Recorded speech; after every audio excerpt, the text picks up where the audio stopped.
Hi everyone, I'm Bukhtawar and I talk about books, mostly and usually about books. Bit of a fun video for you today. Today I'm going to be reviewing Rebecca, the movie that has just come out on Netflix, Rebecca 2020 if you will, comparing it to the classic Gothic novel by Daphne du Maurier and also the 1940s version which was directed by Alfred Hitchcock, which actually won an Oscar for Best Picture.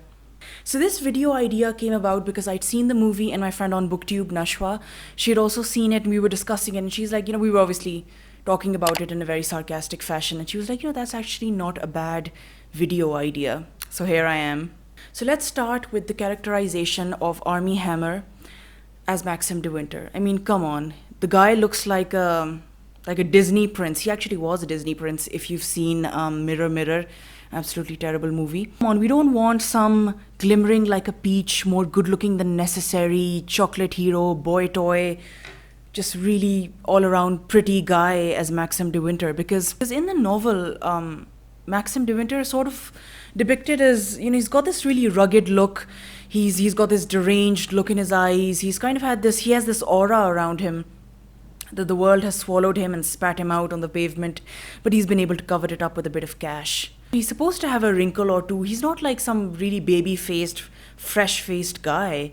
I mean, Armie Hammer is perfectly fine and all, but he doesn't even seem to have the kind of emotional range that you would need for Maxim de Winter's anger and emotional volatility and kind of a sheer violence of his features and stuff. But more on that later. Then we have Lily James as the unnamed protagonist of Rebecca. I mean, let me tell you what the character is supposed to be like according to the novel. And I've also reviewed the novel. I'll leave my review in the description below if you're interested. But in the novel, the protagonist is supposed to be, she's kind of shy, insecure, almost hunched and stooped over in a way, kind of almost, always this almost petrified and apologetic look on her face. But Lily James' version is kind of like, it's like she's hungover. She's crying all the time. She seems to have a headache. She seems really disoriented. She can't balance herself. She seems kind of dizzy. And yeah, like perpetual hangover. That's the best way to describe it. I think she's just really miscast because, off the top of my head, I can think of a lot of other actresses that could easily have played this character a lot better. So slight relief for the villainous character of Mrs. Danvers. Played to an adequate level by Kristen Scott Thomas. But still a lot left to be desired. In this particular scene, a scene that was very important to me as a reader and lover of the novel, there's this suicide scene in the novel in which Mrs. Danvers is, kind of gently and ferociously persuading the protagonist to commit suicide by jumping off, the third or second story window, whatever that was. And it's this really powerful scene, but in the movie, it's completely wasted. The acting is distracted. There's no emotion, there's nothing. It's supposed to be this alluring and terrifying thing, but they completely wasted it. So the smaller characters, they also fall apart. You have Jack Farwell, who, is kind of cute and quirky in the movie when he's actually supposed to be rather, manipulative and lewd and kind of very, very creepy. But the guy that plays, I've forgotten his name, he was also in Pride, Prejudice and Zombies. But he just makes him look really cute, like a stuffed animal.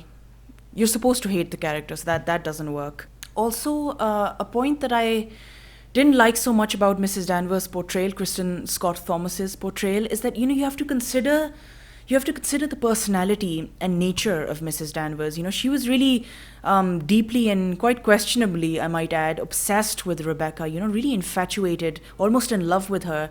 And that never comes across in the movie. To be fair, it also didn't come across in the 1940s version, but that's because they had laws back then. So let's talk a bit about the visuals. Rebecca, of course, is a Gothic novel, so you would have that really creepy setting. You would have that feeling that there's a dark presence wherever you are. There's supposed to be an ever-deepening feeling of dread. There has to be an evil that is so powerful that even the walls must reek of it and everything.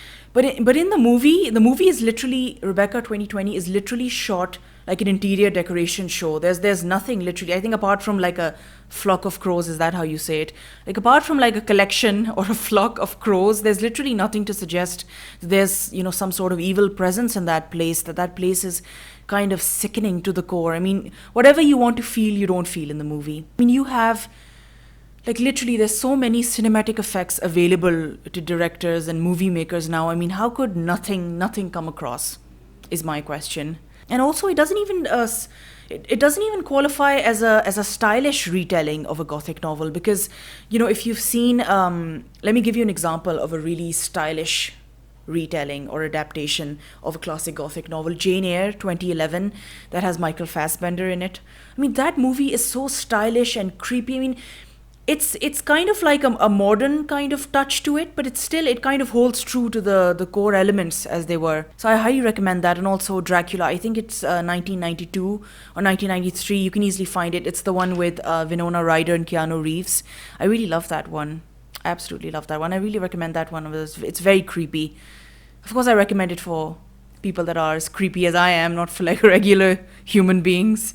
So coming back to the point, Rebecca in the novel is never portrayed as actually having passed away. I mean, she's never treated as if she's just a memory, something that you can push under the rug and forget about. She's supposed to feel like a very real presence in the house and in the lives of the newly married couple. But again, in the movie, you know she's dead, you feel like she's dead, and she doesn't bother you. I mean, all that you have to suggest that she's supposedly something to be afraid of or something to give you, a feeling of dread is like they just have this one woman who appears every now and then. She's wearing a red skirt, but nobody cares. I mean, nobody cares about her. She doesn't matter to anyone, and she definitely doesn't matter to Maxim de Winter. I mean, which wasn't the case in the novel. I'm not sure if I've shown the novel already, but in the novel, until a considerable portion of it has passed, you feel like Maxim de Winter is also, remembering her and is obsessed with her. I mean, that's the feeling you're supposed to get. But in the movie, he doesn't care that he was ever married. He doesn't care about anything. He's kind of just enjoying his good looks. So characters that were supposed to be complicated and multidimensional, they're watered down. It almost felt like some sort of really deranged chick flick, like a deranged Princess Diaries, and not in a good way, because I actually used to like the Princess Diaries a lot when I was a kid. I mean, literally in the movie, you're more concerned about the state of the marriage of those two than you are of any presence or anything else. And now for my major gripe with the movie. I mean, this really important scene, which is probably the most important scene in the book, in which Maxim de Winter confesses to having shot his ex-wife through the heart and then drowned her. I mean, what a waste of a scene in the movie. Again, there's no emotion. It's honestly, I don't know if I should laugh or cry. Cry out of disappointment, by the way. In the novel, it's this magnificent manipulation of the reader's conscience, because you feel so happy that she's dead, and so, violently, and you feel relieved. And that's how you're meant to, because that's how powerful the scene is. But in the movie, you're like, okay, whatever. Laurence Olivier, who played Maxim de Winter in the 1940s version, he did that scene so beautifully. He's shuddering, he's shaking, his voice is pitching different levels. I mean, the range of that guy, this crazed look in his eye that he would do it all over again. Fun fact for anyone who's interested, Laurence Olivier, who was actually Sir Laurence Olivier, played a range of like a great number of really significant literary roles. He played Heathcliff in I think it was the 1930s version of Wuthering Heights. He played Mr. Darcy in Pride and Prejudice, the 1928 version. He played Othello, Hamlet. I mean, I've seen all of them. I really like black and white movies. Don't judge me. I'm often told by people that I was born in the wrong age, the wrong time, if you will, the wrong era. But yeah, he's one of my favorite actors. He's passed away now, obviously. If you can find it, I would recommend that you watch the 1940s version as opposed to this one. I think you might be able to find it on YouTube. It's done beautifully. I mean, think of all that they were able to do, in black and white on a sound stage. They're just able to do it with the direction, with the dialogue delivery, with the really brilliant storytelling. I mean, that's how a movie is made. A movie is not made with, it is, but metaphorically, it's not made with like cameras and effects. It's these other factors, which is actually part of why I like black and white movies, because I'm sorry, my nose is itching. They didn't have a lot to work with, and they were still able to churn out like brilliant stuff. So it was all the storytelling, obviously. So Rebecca 2020, that's what I've named it now, but actually it is called that, obviously. Rebecca 2020, it doesn't satisfy you on any level. It doesn't qualify as a psychological thriller, it doesn't qualify obviously as a chick flick or a romance, definitely doesn't qualify as a gothic movie. There's no horror. I mean, it's not a good movie. in any category. It doesn't do justice to anything. It's a complete and utter failure. I'm sorry, I took the breath out of myself for a minute there. So yeah, I hope you liked today's video. If you haven't read Rebecca, I highly recommend the novel as I did in the review that I did. And if you don't want to read the novel, definitely give the 1940s version a watch. I think you'll be pleasantly surprised, provided that you are interested in Gothic themes and elements, which are, of course, some of my favorite things to read and watch. Yeah, I'll see you next time, and take care of yourselves.